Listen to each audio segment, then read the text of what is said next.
নমস্কার বন্ধুরা, সুবচনের সাহিত্য সভায় আপনাদের স্বাগত জানাই। আজ আমি আপনাদের কাছে পড়ে শোনাব শ্রী গজেন্দ্র কুমার মিত্রের সাধু সঙ্গ বইটি থেকে তৃতীয় গল্প। প্রসঙ্গত জানিয়ে রাখি, সাধু সঙ্গ সিরিজ বলে আলাদা একটি সিরিজ প্লেলিস্টে পাবেন। তবে শুরু করি সাধু সঙ্গ। আজকের গল্পের নাম সাধু ও সাধক। লিখতে বসেছি বটে, আপনাদের পছন্দ হবে কিনা জানি না, কারণ গল্প বলেই চালাবেন সম্পাদকরা, কিন্তু এটা গল্প ঠিক নয়, এর সবটাই সত্যি। অবশ্য নিজে চোখে দেখিনি, তবে যার মুখে শুনেছি তিনি বেঁচে আছেন, তার মাও আছেন। তাঁর জবানিতেই লিখছি, যেমন শুনেছি তেমন। প্রধানত মার প্ররোচনাতেই। বাবার তেমন ইচ্ছে ছিল না। বাবা দীক্ষা নিয়েছিলেন, মা বাবা দুজনেই অবশ্য। বাবা আগে বলেছিলেন, তোমার শখ হয়েছে, তুমিই নাও, আমি অনুমতি দিচ্ছি, আমাকে আবার কেন টানছো? কিন্তু মা তাতে রাজি হননি। কেঁদে কেটে দীর্ঘশ্বাস ফেলে ঝগড়া করে এবং প্রধানত অহর্নিশি গ্যাজর গ্যাজর করে বাবাকে বিরক্ত করে তুলে শেষ পর্যন্ত দীক্ষা নিয়েই ছাড়ল। বাবা সকাতরে বলেছিলেন, আমার বেশ মনে আছে, লাইফটা হেল করে তুললে, পুণ্যি করার শখ হয়েছে, করো না। সেখানেও ভয়, উনি একা করলে স্বর্গে যাবেন আর আমি নরকে পড়ে থাকবো, যদি নরকেই কাউকে জুটিয়ে নিয়ে একটা।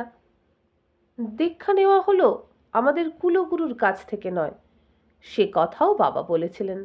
দেখো, কুলগুরু ত্যাগ করতে নেই, দীক্ষার শখ হয়তো বলো, আমাদের সে গুরুবংশ এখনো আছে ভাটপাড়ায়, চিঠি লিখে যোগাযোগ করি। মা রাজি হলেন না। কোনো তথাকথিত মহাপুরুষ বা নাম করা সাধু সন্ন্যাসীও নয়, দীক্ষা নেওয়া হলো পুলিশ কোর্টের এক উকিলের কাছ থেকে। ব্যক্তিটি হলেন সম্পর্কে মায়ের মামা, মানে তার মায়ের জ্যাঠতুতো ভাই। দিনে ওকালতি করেন, রাত্রে নাকি সারা রাত আসনে বসে থাকেন। ঘোর তান্ত্রিক। সকালে উকিলবাবু যিনি বাইরের ঘরে বসেন, তাকে রাত্রে দেখলে নাকি চেনা যায় না। সর্বাঙ্গে রক্তচন্দন, তার উপর ঘি সিঁদুরের বিরাট তিলক কপালে, গলায় পদ্মবীজ ও রুদ্রাক্ষের এক গোছা মালা, বইতেটা শুদ্ধ লাল। লাল চেরি পরে ঘরে এক তারামূর্তি আছে।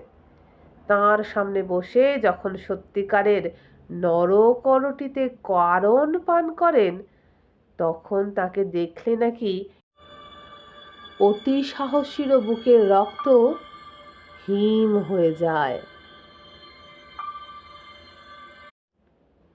এত লোক থাকতে হেন লোকের কাছে কেন দীক্ষা নেবেন? বাবার প্রশ্নের জবাবে মার একটিই যুক্তি, কলকাতার এক বিখ্যাত নাম করা ব্যারিস্টার তার কাছে দীক্ষা নিয়েছেন এবং নিজের যথা সর্বস্ব, মায়ের 4 লাখ টাকার বাড়ি শুদ্ধ গুরুদেবকে দক্ষিণা দিয়ে নিজে তার হাত তোলা হয়ে জীবন ধারণ করছেন। এখন যা রোজগার করেন সব নাকি গুরুকে এনে দেন, গুরু তা থেকে যা দেন তাতেই চালাতে হয়।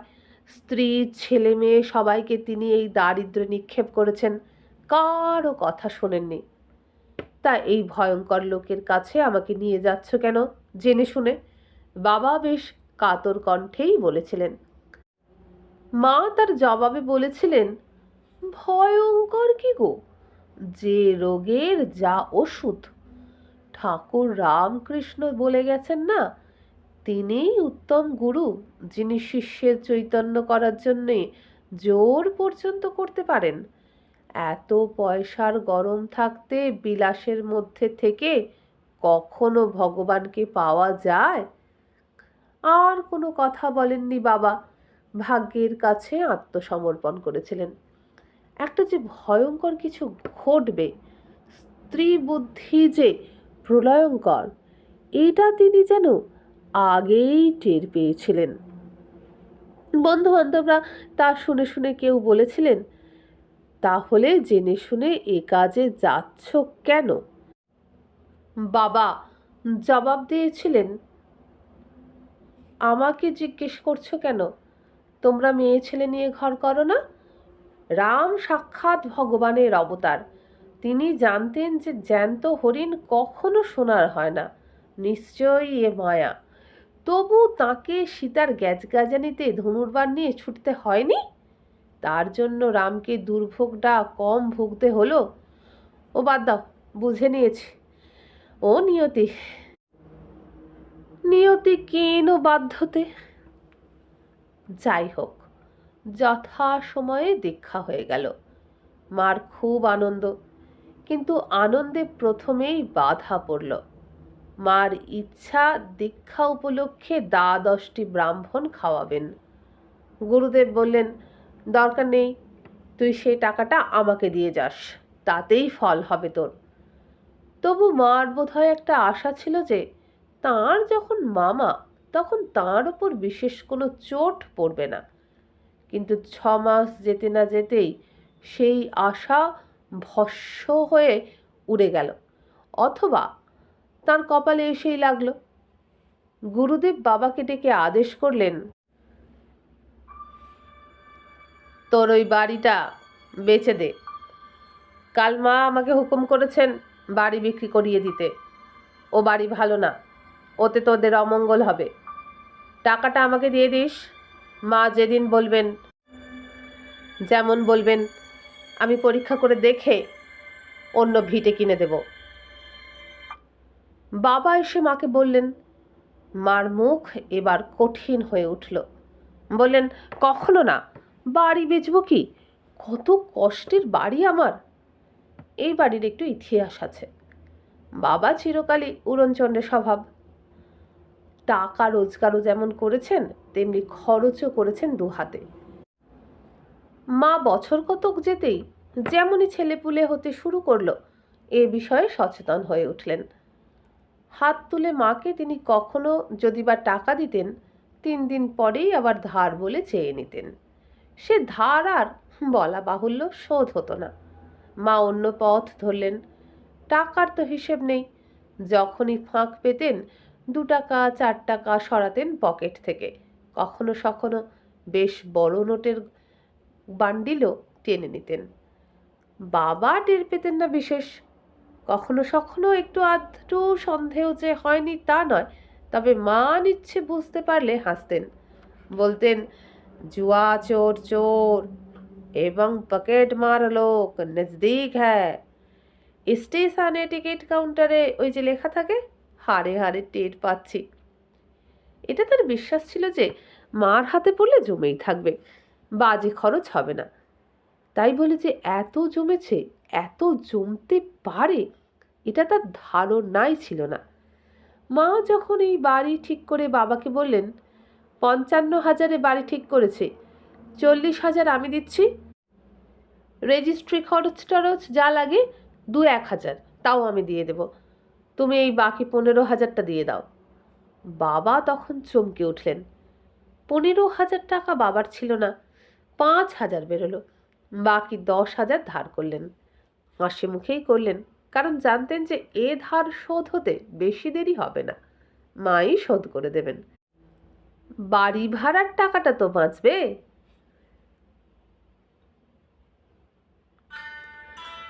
বিরাট বাড়ি, দক্ষিণ খোলা, হাত পা মেলে থাকার মতোই। বাবার খুব পছন্দ। তখনকার দিনের হিসাবেও সস্তা। গত মহাযুদ্ধের অনেক আগেকার কথা। এখনকার হিসাবে 1.5 লাখ টাকা হওয়া উচিত, কি আর বেশি তখন। সুতরাং মাই বাড়ির আসল মালিক, তাঁরই কষ্টে জমানো টাকায় কেনা। বাবা বললেন, তোমার গুরু, তোমার বাড়ি, আমি কি বলবো বলো তো? মা বললেন, না, কিছুতেই এ বাড়ি আমি বেচবো না। তোমার তো এই অবস্থা, এক পয়সা কোনো দিন রাখতে পারলে না। এতগুলো ছেলে মেয়ে দাঁড়াবে কোথায়? আমার মনের মতো বাড়ি, তোমারও পছন্দসই, কত আনন্দ করেছো এই বাড়িতে এসে। না, তা হবে না।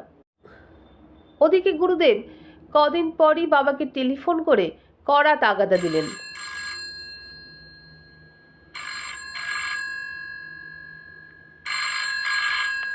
হ্যালো, কি হলো বাড়ি বিক্রির? অগত্যা বাবাকে বলতেই হলো, আপনার ভাগ্নি রাজি নয়। অ্যাঁ, রাজি নয়? আমি বলেছি তৎসত্ত্বেও? হুম, তুই একবার আমার সঙ্গে দেখা করিস। গুরুদেব বাবার চেয়ে খুব একটা বড় ছিলেন না। যখনকার কথা বলছি তখন হয়তো বাবার বয়স 47-48, গুরুদেব 62-63। তবু তিনি প্রথম থেকেই বাবাকে তুই তোকারি শুরু করেছেন, বোধহয় গুরুর অধিকারী। টাল বাহানা করে কদিন কাটলেও শেষ পর্যন্ত যেতেই হলো বাবাকে। গুরুদেব বললেন, তুই ও স্ত্রীকে ত্যাগ কর, আর একটি বিবাহ কর, পাত্রী আমি জোগাড় করে দিচ্ছি। বাবা তো একেবারে স্তম্ভিত, তুতলে তুতলে কোনো রকমে বললেন, আগে এ কি বলছেন? তা কখনো সম্ভব? সম্ভব নয় কিসে? আমি আদেশ করছি, নইলে মহা সর্বনাশ হবে, আমি বলে দিলুম।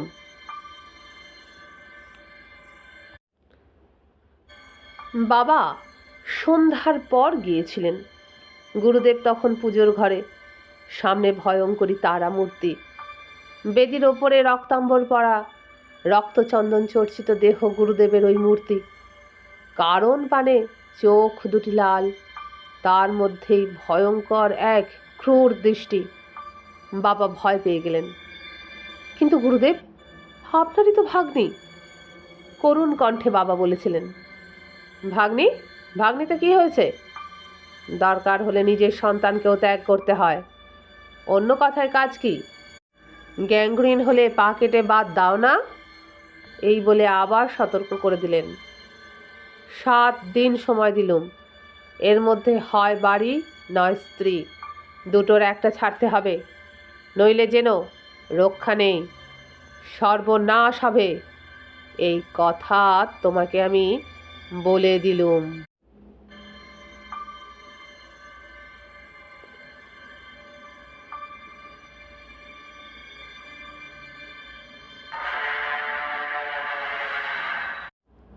বাড়ি ফিরে বাবা তো মাকে সব বললেন।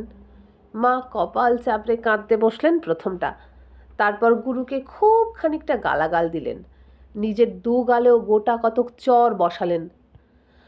নির্বুদ্ধিতা কি করেছি আমি! উফ! বাবা তো বলেইছিলেন মাকে, ওই জন্যই আমি রাজি হইনি। মেয়ে ছেলের কথা শোনাই আমার ভুল হয়েছে। কুলো গুরু ছেড়ে ওই সর্বনেশের তান্ত্রিকের কাছে যাওয়া। গুরু ছেড়ে গোবিন্দ ভজে, সে পাপী নরকে মজে, কথাতেই আছে, যেমন কর্ম তেমন ফল, ভোগও এখন। তারপর সারা রাত কান্নাকাটি করে ভোরে উঠে বললেন, চলো আমরা আজই কোথাও থেকে চলে যাই। সে কি, ঘরবাড়ি, অফিস, তার সঙ্গে একটা ব্যবসা, সব ছেড়ে কোথায় যাব? তবে আর কি, আমাকে ত্যাগ করো, আর একটা বউ আনিয়ে নিশ্চিন্ত হও। আমি চাই মা গঙ্গার কোলে গা ঢালা দিই। তোমারও সেই মত, তাই বলো না স্পষ্ট করে। এই দেখো, চিরদিন তোমার উল্টো বোঝা। আমাকে বলছো কেন? যাও না, তোমার শখের গুরু, তার কাছে যাও না। তখনও তো এমনি অন্যায় জেদ করেছিলে, আমার কথা শোনোনি। তোমার জেদেই তোমার সর্বনাশ হবে। মুখে যাই বলুন, শেষ পর্যন্ত যেতেই হলো বাবাকে। সেই দিনই নয়, 4-5 দিনের মধ্যে আপিসের লম্বা ছুটি নিয়ে, ওই আপিসেই বাবা একটা অর্ডার সাপ্লাইয়ের কাজ করতেন, এক শালার সঙ্গে ব্যবস্থা করে তাকে বুঝিয়ে আমার এক পিসিমাকে আনিয়ে বাড়িতে রেখে 5 দিনের দিন বাবা কাশি রওনা হলেন। কিন্তু যাবার ঠিক আগে গাড়িতে উঠতে যাচ্ছেন, এমন সময় একখানা চিঠি দিয়ে গেল পিয়ন। লাল কালিতে লেখা। যাচ্ছিস যা, দূরে গেলেই কি আর মা রাজত্বের বাইরে যেতে পারবি, না তার হাতের বাইরে চলে যাবি? সর্বনাশ হবে, আবারও বলে দিলুম।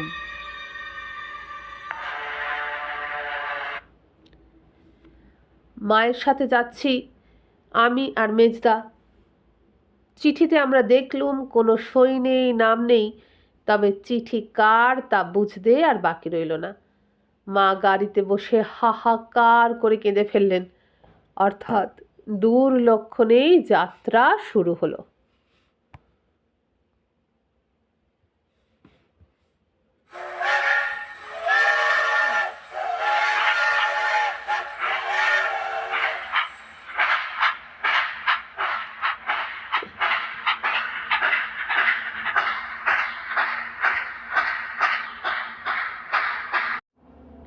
আমরা এলাম কাশীতে।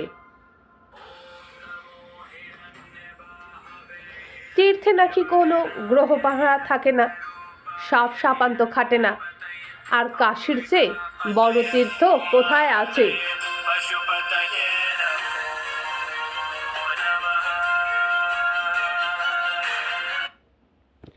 7 দিনের মেয়াদ। 6ষ্ঠ দিনে আমরা কাশী এসে পৌঁছালাম। এসেই অবশ্য দশাশ্বমেধ স্নান, বিশ্বনাথ দর্শন প্রভৃতি সেরে নিলাম। মা বললেন, চলো সংকট আসংকট মোচন এই দুটোর দর্শন সেরে ফেলি, তোমাকে নিয়ে সংকটায় মানসিক করে আসি। পথের ধুলো খেয়ে আমি মহাসংকট বার করব। বাবাই বললেন, আজ বড় ক্লান্ত লাগছে, আজ থাক, কাল সকালে উঠে স্নান সেরেই বেরিয়ে যাব। আসলে বাবা খুব অবসন্ন বোধ করছিলেন, মানসিক দুশ্চিন্তাতেই। বেরোবার সময় ওই যে লাল কালিতে লেখা চিঠিটা এলো, ইংরেজিতে যাকে বলে আননার্ভড, স্বাভাবিকভাবেই তাকে স্নায়ু শূন্য করে দিয়েছিল। সেই জন্যই আরও ক্লান্ত মনে হচ্ছিল। যাই হোক, মা আর পীড়াপিড়ি করলেন না। নিজের জেদের পরিণাম দেখে মাও একটু ভেতরে ভেতরে দুর্বল হয়ে পড়েছিলেন। আবারও ইংরেজির শরণাপন্ন নিয়ে বলতে হয়, সে কি হয়ে গিয়েছিলেন, আত্মবিশ্বাসের কিছুমাত্র জোর আর তার ছিল না। 7ম দিন সকালে উঠে চা খেয়ে দাড়ি কামিয়ে বাবা স্নান করতে যাচ্ছেন, হঠাৎ সামনে কোনো দুর্ঘটনা বা ভয়াবহ দৃশ্য দেখলে লোকে যেমন আঁতকে চিৎকার করে ওঠে, একটা হেঁচকি তোলার মতো শব্দ করে, বিকটভাবে চিৎকার করে, কোনো কিছু একটা ধরার চেষ্টা করে বাবা একটু বাতাসে হাতটা বাড়ালেন, আর তারপরেই অজ্ঞান হয়ে দমাস করে পড়ে গেলেন। উফ, সে কি কাণ্ড! মা রোগীকে দেখার পরিবর্তে কেঁদে কেটে মাথা খুঁড়ে পাগলের মতো ব্যাপার বাঁধিয়ে তুললেন। ভাগ্যিস মেজদা খুবই শক্ত, আর আমরা যে বাড়িতে উঠেছিলাম মার দূর সম্পর্কের এক বোনের বাড়ি, তাঁরাও খুব করিতকর্মা। বাবাকে তুলে নিয়ে ভেতরে গিয়ে মুখে মাথায় জল দিয়ে জ্ঞান করানোর চেষ্টা চলতে লাগলো। তখনই একজন ছুটল ডাক্তার ডাকতে। পড়াতে মাথায় কোনো চোট লেগেছিল কিনা বোঝা গেল না। হাড়গোড়ো ডাক্তার টিপে টুপে দেখলেন, না, কোথাও ভাঙেনি তা বোঝা গেল। কিন্তু জ্ঞান হবার পর থেকে বাবা একেবারে পাগল হয়ে গেলেন, বদ্ধ উন্মাদ হয়ে গেলেন। সে যেন একটা দুঃস্বপ্নের দিন গেছে আমাদের উপরে। একে পরের বাড়িতে থাকা, নিকট সম্পর্ক তো কিছু নয়, সামান্য পরিচয় মাত্র, তবু তারা অনেক করেছিলেন সে বিপদে। তাতে অভিভাবক বলতে কেউ তেমন নেই। মেজদারই তখন মোটে 19 বছর বয়স। প্রথমটা যথাসম্ভব চিকিৎসা করা হলো ওইখানেই। সবাই বললে কলকাতায় নিয়ে যাও। মা রাজি হলেন না। ওই পিশাচগরুর এলাকার মধ্যে তিনি আর যাবেন না। আরও কি করে বসবে কে জানে। তিনি কাশীতেই একটা বাড়ি ভাড়া করবেন। বরদা এসে গেল এর মধ্যে। এক কাকা খবর পেয়ে এলেন। কলকাতা থেকে একজন বড় ডাক্তারকে আনা হলো। চিকিৎসার ত্রুটি হলো না। শেষে একজন বললেন, উমাচরণ কবিরাজকে ডাকো, এসব রোগে কবিরাজই ভালো। তাও ডাকা হলো, মুশকিল টাকা নিয়ে। বাড়ি কেনার পর এটা ওটা অনেক টাকা বেরিয়ে গেছিল। মার হাতে গোপন সঞ্চয় আর তেমন কিছুই ছিল না, মাত্র 1,500। বাবার ব্যাংক ব্যালেন্স কিচ্ছু না। তবু ভাগ্যে এই ঘটনার আগেই বাবা বরদার সঙ্গে জয়েন্ট সিগনেচারের ব্যবস্থা করেছিলেন, মানে দুজনে যে কেউ টাকা তুলতে পারবে। তাই রক্ষা। মাইনেটা তখনও পর্যন্ত আসছে। বাবার বন্ধুরা চেষ্টা চরিত্র করে মার নামে মানি অর্ডার পাঠাচ্ছেন। বাবা যে স্টেশনারি সাপ্লাইয়ের ব্যবসাটা করেছিলেন, সেখান থেকেও মাসে 150-200 টাকা আসতে লাগলো। মামাই দেখেন, তিনি নিজে কিছুটা নেন, বাকিটা পাঠিয়ে দেন। কত আয় কত দিচ্ছেন, কে বা তার হিসেব দেখেছে, কে বা কী করেছে। যা আসছে তাতেই আমরা কৃতার্থ। ওইটুকু না এলেও আমাদের যে কি হতো। খরচও তো কম নয়। কলকাতায় একটা সংসার থেকেই গেছে। মা চলে এসেছেন, রান্নার লোক রাখতে হয়েছে। সে হয়তো দেদার চুরি করছে। মালপত্র একটু গুছিয়ে নিয়ে নিচের তলাটা খালি করে ভাড়া দিলে বোধহয় কিছু আসতো, কিন্তু মা না গেলে সম্ভব হচ্ছে না। কবিরাজি চিকিৎসায় একটু আরাম হলেও পুরোপুরি সারল না। একেবারে আগেকার মতো ভয়ঙ্কর পাগলামি না থাকলেও মাথাটা খারাপ হয়েই রইল। আগে কাউকেই চিনতে পারছিলেন না, এখন পারছেন, এইটুকুই তফাৎ। মাঝে মাঝে বেশ স্বাভাবিক মনে হতো। আবার হয়তো একদিন মেজদাকে ডেকে বললেন, সুকু, একটা মজা দেখেছিস? সূর্য কদিন দক্ষিণ থেকে উঠছে, বোধহয় মাথার ঠিক নেই। ওর মাথার ওপরে বোধহয় কেউ ওকে দেখবার নেই। রোজ দেখ ফাঁকি দিচ্ছে। কে আবার পূব দিক থেকে উঠে এতটা আসে? যা, এই মাঝপথ থেকে চলতে শুরু করি, অর্ধেক খাটুনিতে হয়ে যাবে। এই ব্যাটার মতলব। সব সব সবাই ফাঁকিবাজ।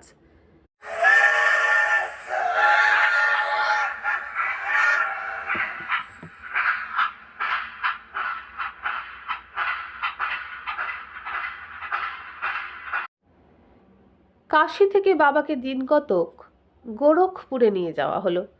সেখানে নাকি খুব বড় হোমিওপ্যাথ ডাক্তার ছিলেন একজন। মাস 2 দেখে গোয়ালিয়র যাওয়া হলো প্রবীণ রাজবৈদ্যের সন্ধানে। সেখান থেকে বোম্বেতে বড় বড় ডাক্তার আছেন। মার সঞ্চয় শেষ হয়ে গেল, গহনা বিক্রি শুরু হলো এবার।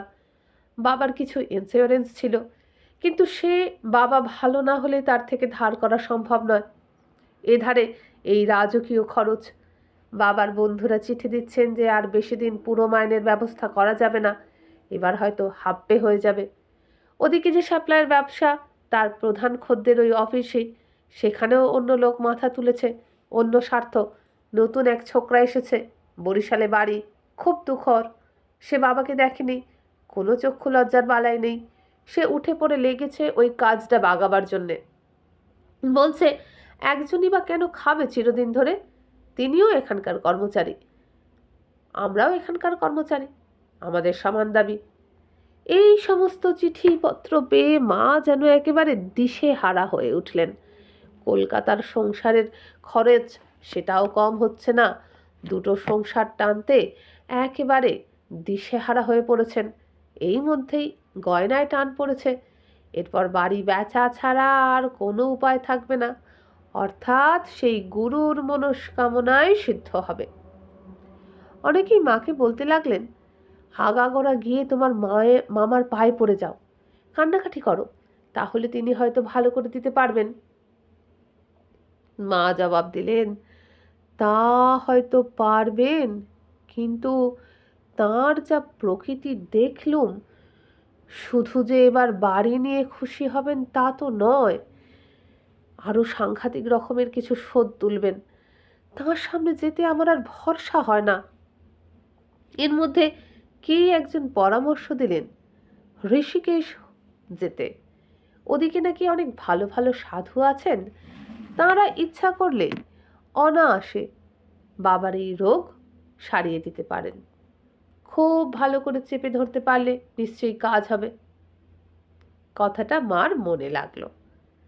তিনি আবার ডেরা ডান্ডা গুটিয়ে হরিদ্বারে গেলেন। বললেন, ডুবেছি না ডুবতে আছি, দেখি এইবার কি হয়। আর যেদিন পারবো না সেদিন তো মা গঙ্গা আছেনই। হরিদ্বারে খুব একটা সুবিধা হলো না। শহর জায়গা, পুণ্যার্থীদের ভিড়। এখানে যেসব সাধু আছেন তারা বেশিরভাগই ব্যবসাদার। 7-8 দিন দেখে খুব টোটো করে ঘোরার পর মা পাণ্ডার সঙ্গে বন্দোবস্ত করে ঋষিকেশ চলে গেলেন।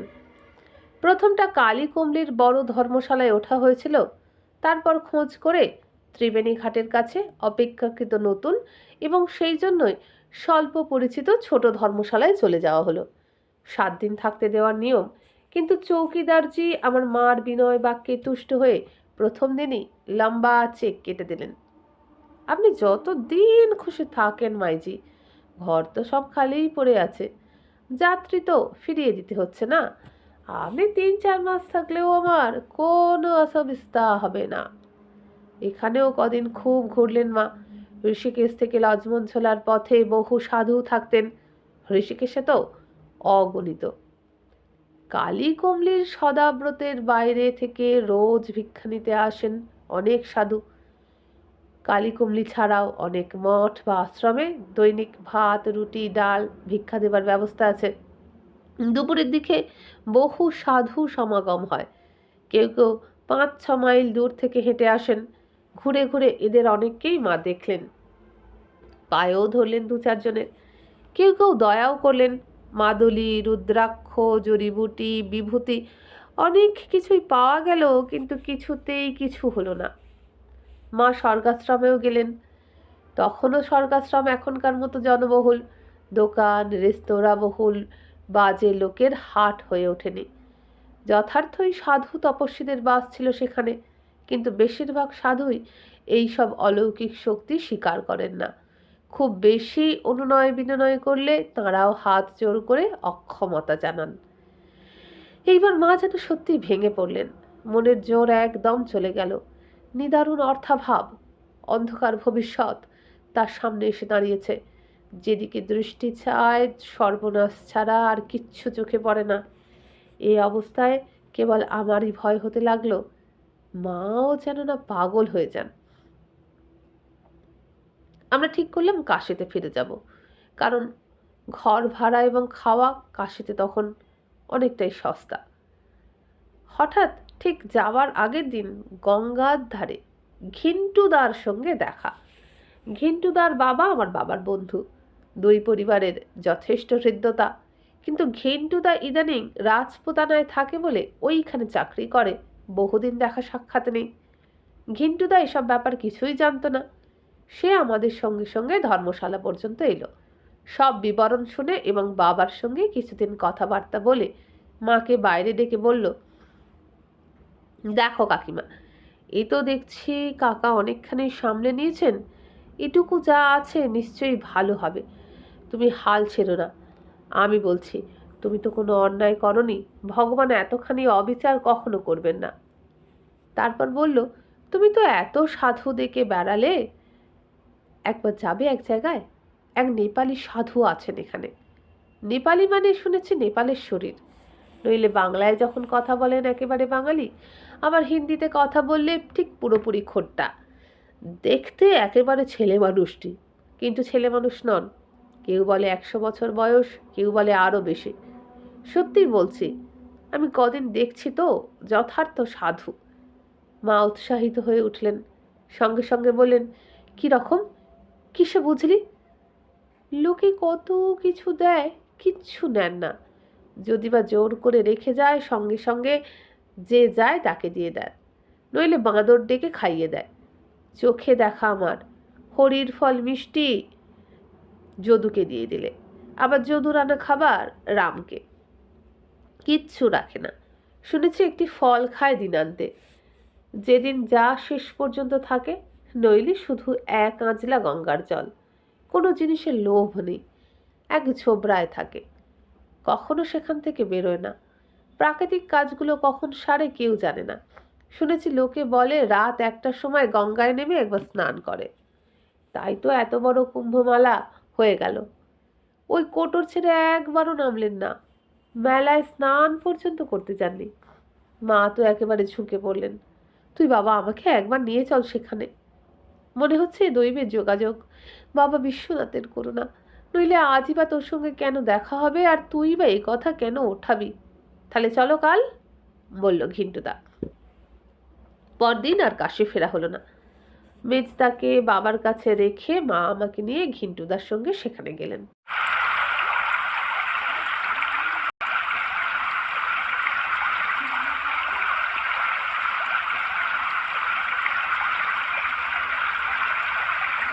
গঙ্গার ধার দিয়ে অনেকটা যেতে হলো। জায়গাটা বেশ নির্জন, পাহাড় আর গাছপালা যেখানটায় গঙ্গার ওপর ঝুঁকে পড়েছে সেইখানে একটা বড় পাথরের নিচে সাধুর ঝোপড়া। পাথরের খাঁজটা স্বাভাবিক গুহার মতো হয়ে আছে, তাতেই মনে হয় সাধুর বাসস্থান দোমহলা, বা কি বলবো, সুইটের মতো। একটা বাইরের ঘর, একটা ভেতরের। ভেতরটা গাঢ় অন্ধকার, বাইরে থেকে গেলে চট করে কিছু দেখা যায় না তার ভিতরে কি আছে। সোনা যতই থাক, সাধুকে দেখে আমরা চমকে উঠলুম। এ কি সাধু, এ যে ছেলে মানুষ, বড় যে ওর 22-23 বছর বয়স হবে। অতি সুকুমার মুখের ভাব, ফুটফুটে ছোকরা, মাথায় জটা আছে সামান্য, কিন্তু সেও ভ্রমর কৃষ্ণ। কপালে ও বুকে অল্প বিভূতি চিহ্ন। পরনের গেরুয়া বহির্বাসটার 2 খুঁট গলার পিছন দিয়ে ঘুরিয়ে বাঁধা। বস্তুত জটা জুটোধারী ছাইমাখা সন্ন্যাসী এত সুন্দর দেখতে হয় এর আগে ধারণাই ছিল না। মার বোধ হয় একটু আশাভঙ্গই হলো, এত ছেলে মানুষ তিনি ধারণা করেননি। কিন্তু তাই বলে তো আর ইতস্তত করলেন না, একেবারে পায়ে পড়লেন। বাবা আমাকে বাঁচাও, আমাকে রক্ষা করো, নইলে এইখানে এই পা জড়িয়ে পড়ে থাকবো, তোমার পায়ে মাথা খুঁড়ে মরব। অতি শান্ত ভাবভঙ্গি সাধুটির, অত্যন্ত মিষ্ট কথাবার্তা। তিনি 2 হাত কপালের ওপর নমস্কারের ভঙ্গিতে তুলে রেখে একটু বিস্মিতভাবেই ঘিন্টুদার দিকে তাকালেন। ঘিন্টুদা তখন আনুপর্বিক সব খুলে বললেন তাকে, সমস্ত কথাই। বর্তমান কি অবস্থায় আছেন বাবা, সব। স্থির হয়ে বসে শুনলেন তিনি। তারপর চুপ করে বসে রইলেন অনেকক্ষণ। তারপর বললেন, মা, এসব কাজ করি না আমি, কখনো করিও নি, করতে নেইও। বড় তান্ত্রিকের ক্রিয়া নষ্ট করতে গেলে অন্য অনিষ্ট হতে পারে। ঈশ্বরকে ডাকুন, তিনিই মঙ্গল করবেন। কিন্তু মা কোনো কথাই শুনলেন না। অনুনয় বিনয় শেষ পর্যন্ত পায়ের কাছে ঢিপ ঢিপ করে মাথা খুঁড়তে লাগলেন। মনে হলো, অন্তত আমার মনে হলো, সাধুজির মুখে সামান্য একটু সকরুণ কৌতুকের হাসি খেলে গেল। হাসিও ঠিক বলা যায় না তাকে, হাসির আভাস মাত্র। ভাগ্যের বিড়ম্বনা দেখলে, নিয়তির পরিহাস বুঝলে যেমন হাসে মানুষ। যেন একটা দীর্ঘশ্বাস চেপে গিয়েই বললেন, আচ্ছা, কাল আপনার স্বামীকে নিয়ে আসবেন, দেখবো একবার। কাল সকালের দিকেই আনবেন, পারলে একেবারে গঙ্গায় স্নান করিয়ে নিয়ে আসবেন। মা কৃতজ্ঞতায় তৎক্ষণাৎ 10 টাকা প্রণামী দিতে গেলেন। উনি হাত জোর করলেন, কিছুতেই নিলেন না, যত সামান্য কিছুও না। আমরা আগেই ফল মিষ্টি নিয়েছিলাম, পায়ের কাছে রাখতে তা থেকে একটি কলা সরিয়ে রেখে বাকি সব ছোপড়ার সামনে কটা কৌতূহলী এদেশি ছেলে দাঁড়িয়ে উঁকি মারছিল তাদের ডেকে দিয়ে দিলেন। একটু কিছুও রাখলেন না। মা একটু ক্ষুণ্ণও যেমন হলেন কিছু না নেওয়ায়, তেমনি শ্রদ্ধাও বাড়ল তাঁর সাধুর সাধুত্ব সম্বন্ধে। ঘিন্টুদা বলেছিলেন ঠিকই, এই ঠিক সর্বত্যাগী সাধু। এত অল্প বয়সে এমন ত্যাগী দেখা যায় না। ঝোপড়া থেকে বেরিয়ে বললেন মা। ঘিন্টুদা বললেন, ত্যাগ অল্প বয়সেই করতে পারে মানুষ, যত বয়স বাড়ে তত বন্ধনও। তবে বয়স এর অল্প নয়, আমি তোমাকে বলছি, বিশ্বাস করো, যোগে তপস্যায় যৌবন ধরে রাখে ওরা। পরের দিন সকালবেলায় বাবাকে গঙ্গায় স্নান করিয়ে শুদ্ধ কাপড় পরিয়ে সাধুর ঝোপড়ায় নিয়ে যাওয়া গেল। উনি তারও আগে তৈরি হয়ে বসে আছেন। নেপালি বাবা, মুখে সেই ঈষৎ বিষণ্ণ একটু হাসি, বিষাদে কৌতুকে মেশানো। আমাদের দেখে একটুও কথা বললেন না, শুধু ইঙ্গিতে আমাদের সেইখানে বসতে বলে বাবাকে নিয়ে ভেতরের যে গুহা মতো জায়গাটা সেখানে চলে গেলেন। আমরা আশ্চর্য হয়ে গেলুম বাবার ব্যাপার দেখে। কে জানে কেন আজ সকাল থেকে বাবা খুব গোলমাল করছিলেন। স্নান করানো, এইখানে নিয়ে আসা একরকম জোর করেই করাতে হয়েছে। এই ঝোপড়ায় ঢোকবার আগে বাবা খুব চেঁচামেচি আপত্তি করেছেন, কিন্তু ইদানিং বহুদিন এত জবরদস্তি করতে হয়নি। আজ তো গঙ্গার ধারে কৌতূহলী ও সন্দিগ্ধ লোকের ভিড় জমে গিয়েছিল স্নান করাবার সময়, কিন্তু নেপালি বাবা হাত ধরতেই একেবারে শান্ত হয়ে গেলেন, সুর করে চলে গেলেন তার সঙ্গে। গুহার ভেতরটা, মানে ঝোপড়াটারই পিছনটা ধরতে হবে, গাঢ় অন্ধকার, এখান থেকে কিছুই দেখা যায় না। শুধু বাবার সাদা কাপড়ের একটা অস্পষ্ট আভাসে বোঝা গেল বাবাকে নিয়ে গিয়ে বসানো হয়েছে ওখানে। আসনে কি পাথরের ওপর বুঝতে পারলাম না। নেপালি বাবা বসে আছেন কি দাঁড়িয়ে আছেন এবং কি করছেন কিচ্ছু দেখা গেল না এখান থেকে। অল্পক্ষণ, বোধহয় 10-15 মিনিট, বেশি হবে না এর। দুজনে বেরিয়ে এলেন গুহা থেকে। বাবার মুখের দিকে, বিশেষ চোখের দিকে তাকিয়েই বুঝতে পারলাম যে বাবা সম্পূর্ণ না হলেও আরও অনেকখানি প্রকৃতিস্থ হয়ে উঠেছেন এরই মধ্যে, এবং এতদিন যে পাগলামি করেছেন বোধ করি সে সম্বন্ধেও সচেতন। মুখে সেইভাবেরই একটু সলজ্জ অপ্রতিভ হাসি। মা তো আছড়ে পড়লেন সাধুর পায়ে। কৃতজ্ঞতায় আনন্দে তাঁর দু চোখ দিয়ে জল পড়তে লাগলো। বারবার অনুরোধ নয়, কাকুতি মিনতিই করতে লাগলেন কিছু একটা নেওয়ার জন্য। কি প্রয়োজন বলুন? অন্য কোনো জিনিস, অন্তত বহির্বাসও তো দরকার হয়। যা হয় কিছু নিন। কিন্তু সাধু হাত জোর করে ক্ষমা প্রার্থনা করতে লাগলেন বারবার। শেষ পর্যন্ত তাতেও মা নিবৃত্ত না হতে তিনিই মায়ের পায়ে ধরলেন। তার সেই এক কথা, আমার আর কোনো কিছু দরকার নেই মা, আমার সব পার্থিব প্রয়োজন ফুরিয়ে গেছে। অগত্যা মাকে ক্ষুণ্ণ হয়ে ফিরে আসতে হলো। কথাটার অর্থ আমরা ঠিক বুঝতে পারিনি, ভেবেছিলাম সাধারণ অর্থেই বলেছেন। পৃথিবীর সমস্ত জিনিসের, সমস্ত সম্ভোগের লোভ ঘুচিয়ে সব আসক্তি ত্যাগ করেই তো লোকে সন্ন্যাসী হয়, সেইভাবেই বলেছেন। সামগ্রিকভাবে সব সাধুর তরফ থেকেই যেন। বিশেষ অর্থটা বুঝলুম দুদিন পরেই। বাবা সত্যিই ভালো হয়ে গেছেন, একেবারে সুস্থ ও স্বাভাবিক। এ সম্বন্ধে যখন আর কোনো সন্দেহ রইল না, তখন মা স্থির করলেন যে ফুল আর মালা নিয়ে সন্ন্যাসীকে পুজো করে আসবেন। এ তো আর কোনো ভোগ্যবস্তু নয়, বিলিয়ে দিলেও দুঃখ থাকবে না। ফুল আর মালা তাঁর পায়ে পড়লেই তো আমাদের উদ্দেশ্য সিদ্ধ হবে। তারপর সেই প্রসাদী নিয়ে তিনি যা খুশি করুন না। কিন্তু ফুল আর মালা তাঁর পায়ে পড়ল ঠিকই, তবে মা যেভাবে দিতে চেয়েছিলেন সেভাবে নয়। আমরা গিয়ে দেখলাম তার ঝোপড়ার সামনে লোকে লোকারণ্য। এর মধ্যে বহু সাধু এসেছেন। ফুল এনেছে অনেকে। একপাশে বাঁশ ও কাঠ দিয়ে একটা চতুর্দোলার মতো কি তৈরি হচ্ছে। এক মহিলা চোখের জল মুছতে মুছতে লম্বা একটা ফুলের মালা গাঁথছেন। কি ব্যাপার?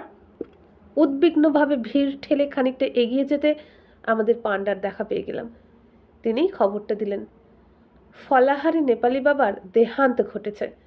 কখন কিভাবে তিনি এই নশ্বর দেহটাকে ছেড়ে গেছেন তা কেউ জানে না। হয়তো গতকাল হতে পারে, পরশু রাত্রে হওয়াও অসম্ভব নয়। কারণ কাল যারা দর্শন করতে এসেছিল তারা ওকে ওইভাবে বসে থাকতে দেখে ধ্যানস্থ ভেবে প্রণাম করে চলে গেছে। তাদেরই একজন আজ ভোরেও এসে ওইভাবে বসে থাকতে দেখে। ফল মিষ্টি সব একভাবে পড়ে আছে। সন্দেহ করে 5 জনকে ডেকে এনেছে। তখনই বোঝা গেছে ব্যাপারটা। মৃত্যুর অন্য কোনো চিহ্ন নেই। মুখের প্রশান্তি এতটুকু নষ্ট হয়নি। বোধহয় আসনে বসেই প্রাণ ত্যাগ করেছেন। শুধু দেখা যাচ্ছে 2 ঠোঁটের কোণে একটু রক্ত পড়েছিল, বোধহয় সেই সময়ই শুকিয়ে আছে। আরও বললেন পাণ্ডাজি শ্রদ্ধাভিভূত কণ্ঠে, যোগের শরীর তো মাইজি, কখন শরীর ফেলে চলে গিয়েছেন তা কেউ জানে না, কিন্তু এখনও একটু একটু গরম রয়েছে দেহ। এতটুকু পজ ধরেনি এত বেলা পর্যন্ত। তা এখন কি করা যায়? মেজদা প্রশ্ন করলেন। সলিল সমাধি, সেই জন্যই তো ওই চতুর্দলা তৈরি হচ্ছে, ওতেই বসিয়ে জলে দেওয়া হবে। তবে এখনো দেরি আছে, মঠে মঠে খবর গেছে, সাধুরা আসছেন অনেকে, মণ্ডলেশ্বরও আসবেন দু একজন। খুব ভারী সাধু ছিলেন বাবা, সবাই ওকে ভক্তি করত। মা সেইখানেই বালি পাথরের ওপর বসে আবারও হাহাকার করে কেঁদে উঠলেন, কপাল চাপড়ে চাপড়ে কাঁদলেন। আমি আবাগেই জীবনভর শুধু লোকের অনিষ্ট করেই গেলুম, অমঙ্গল আর অনিষ্ট। এ কী করলুম, এ কী করলুম আমি, এত বড় মহাপ্রাণ মহাপুরুষের মৃত্যুর কারণ হলুম আমি। ভাগ্যে সমবেত জনতার অধিকাংশই অবাঙালি, তাই কথাগুলোর শব্দগত অর্থ বুঝল না, কেউ কোনো কৌতূহল প্রকাশ করল না। এ হাহাকারকে সহজ শোকের প্রকাশ বলেই ধরে নিল এবং চুকচুক শব্দ করে সহানুভূতি জানালো মাহাত্মা সম্বন্ধে শুদ্ধ ভক্তি আর প্রেম ভেবে। বন্ধুরা, এখানে শেষ হয়ে গেল সাধু সঙ্গ সিরিজের তৃতীয় গল্প, সাধু ও সাধক। কেমন লাগছে কমেন্ট করে জানান, আর অবশ্যই আমার চ্যানেলটিকে সাবস্ক্রাইব করুন। এরকম আরও গল্প শুনতে গেলে এই ভিডিওর নিচে যে বার আছে সেখানে ক্লিক করুন, ক্লিক করলে খুলে যাবে চ্যানেলের হোম পেজে পাবেন প্লেলিস্টে আমার আজ পর্যন্ত আপলোড করা সমস্ত গল্প ধরে ধরে সাজানো আছে আপনাদের জন্য। যতক্ষণ না নতুন গল্প আনি সেগুলোই শুনুন। আর আজ আমি বিদায় নিলাম, নমস্কার।